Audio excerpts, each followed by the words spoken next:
Bismillahirrahmanirrahim. Assalamu alaikum. I hope that you all are fine. Today my lecture is for class 6. Now I am starting today's lecture. Question number 3 of your exercise 7C. There is a loss of rupees 50. Loss है rupees 50 का by selling a book of rupees 250. एक cell करें book rupees 250, उस पे loss है rupees 50 का.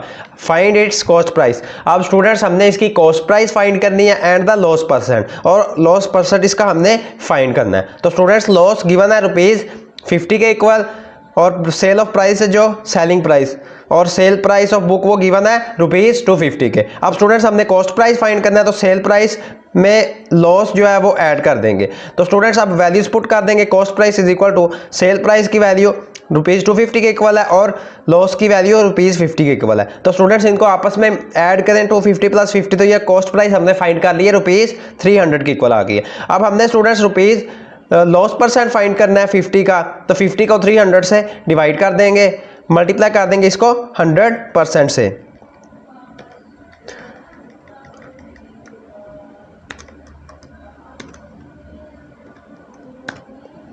तो ये स्टूडेंट्स आपको मैं डिवीजन कैलकुलेटर पे करके दिखा देता हूँ. I will do this division on calculator. Students 50 को डिवाइड करेंगे 300 से, तो ये 0.16 चलता जा रहा है और लास्ट में हमारे पास 7 डिजिट आ रहा है. इसको अब हमने मल्टीप्लाई कर देना है 100 से. तो स्टूडेंट्स 16.6 और लास्ट में जो हमारे पास 7 डिजिट आ रहा है उसको हम राइट कर देंगे. तो ये हमारे पास 16.67% के इक्वल उसका लॉस आएगा बुक का. नेक्स्ट है question number 4. An old book was bought for rupees 1520. एक ओल्ड बुक है, पुरानी बुक है, उसको बेचा जाता है रुपीज, बॉट किया जाता है रुपीज 1520 के, खरीदा जाता है रुपीज 1520 के, एंड सोल्ड फॉर रुपीज 1444, और बेचा जाता है उसको रुपीज 1444 के. Find the loss percent. Students अब हमने इसमें भी लॉस परसेंट फाइंड करना है ओल्ड बुक का, पुरानी बुक का. कॉस्ट प्राइस ऑफ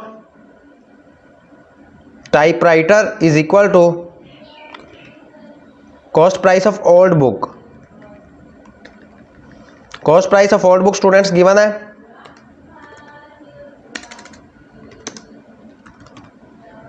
रुपीज 1520 के, और sale price of old book वो स्टूडेंट्स गिवन है रुपीज 1444 के. अब स्टूडेंट्स हमने इसका लॉस परसेंट फाइंड करना है.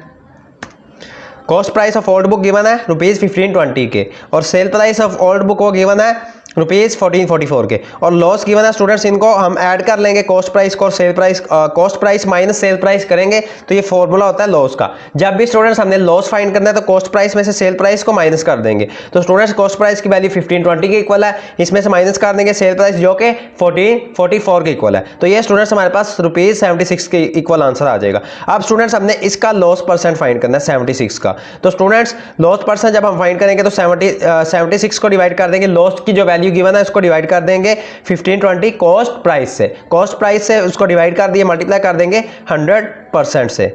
तो ये हमारे पास स्टूडेंट्स 5% के इक्वल आंसर आ जाएगा.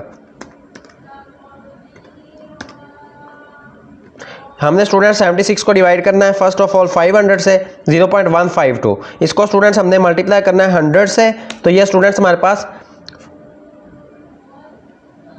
15.2% आता है आंसर.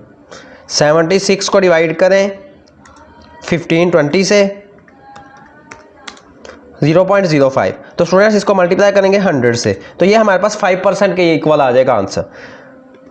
तो स्टूडेंट्स इसको डिवाइड किया तो ये हमारे पास इसका लॉस आ गया, इस बुक का लॉस होगा 5% के इक्वल. नेक्स्ट है आपका question number 5. 10 pens are purchased.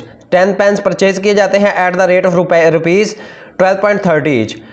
हर एक 12.30 के रेट पे परचेज किया जाता है. What is the sale price of each. हर एक की सेल प्राइस क्या होगी if there is a total gain of rupees 24. अगर टोटल हासिल किए जाए, गेन का मतलब हासिल किए जाए रुपीज 24 के. तो students cost price of 1 pen वो गिवन है रुपीज 12.30. फर्स्ट लाइन में जो स्टेटमेंट में गिवन है कॉस्ट प्राइस ऑफ 10 पेन्स, तो स्टूडेंट्स 12.30 को मल्टीप्लाई कर देंगे 10 से, तो ये 123.0 आ जाएगा. तो स्टूडेंट्स जो पॉइंट के बाद अगर 0 आ जाए तो उसको हम राइट नहीं करते, तो ये हमारे पास रुपीज 123 के इक्वल आंसर आ जाएगा. अब स्टूडेंट्स हमने सेल प्राइस ऑफ 10 पेन्स हमारे पास गिवन है, सेल प्राइस हमने फाइंड करनी है. तो sale price students, sale price का फॉर्मूला होता है कॉस्ट प्राइस जो हमारे पास गिवन है 10 पेन्स की, उसमें हमने 24 को ऐड कर देना है। जितने हमने गेन करने थे, हासिल करने थे ₹24 को, उसको इसमें ऐड कर देंगे।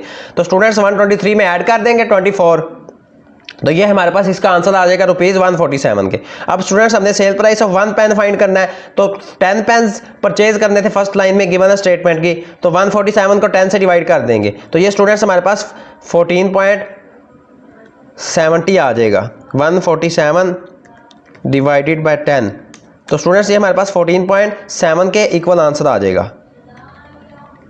14.7। स्टूडेंट्स हमारे पास कॉस्ट प्राइस गिवन थी 1 पेन की ₹12.30 की इक्वल थी। कॉस्ट प्राइस 10 पेन्स की हमने फाइंड करनी थी, तो 12.30 को मल्टीप्लाई कर दिया 10 से, तो ये 123.0 आ गया। तो स्टूडेंट्स जब पॉइंट के बाद 0 आए तो उसको हम पॉइंट से पहली वाली वैल्यू को एज इट इज राइट कर देंगे। ₹123 हमने ये कॉस्ट प्राइस फाइंड कर लिया। अब स्टूडेंट्स हमने सेल प्राइस फाइंड करनी 10 पेन्स की, तो जो 123 है इसमें ऐड कर लेंगे ₹24। जितने हमने गेन करने थे रुपीज में वो इनमें ऐड कर देंगे, तो ये ₹147 के इक्वल आंसर आ गया। अब स्टूडेंट्स हमने sale price of 1 pen find कर दिया, 147 को 10 से डिवाइड करें तो ये 14.7 रुपीज 14.7। तो स्टूडेंट सेल प्राइस जो 1 पेन की होगी वो ₹14.7 की इक्वल होगी। Students today question number 3, question number 4 and question number 5 of your exercise 7C have been completed. If you have any problem in these questions of exercise 7C, then you will comment me. If you like my work, please like my video. May Allah Almighty bless you all with his sweetest blessings. Allah Hafiz.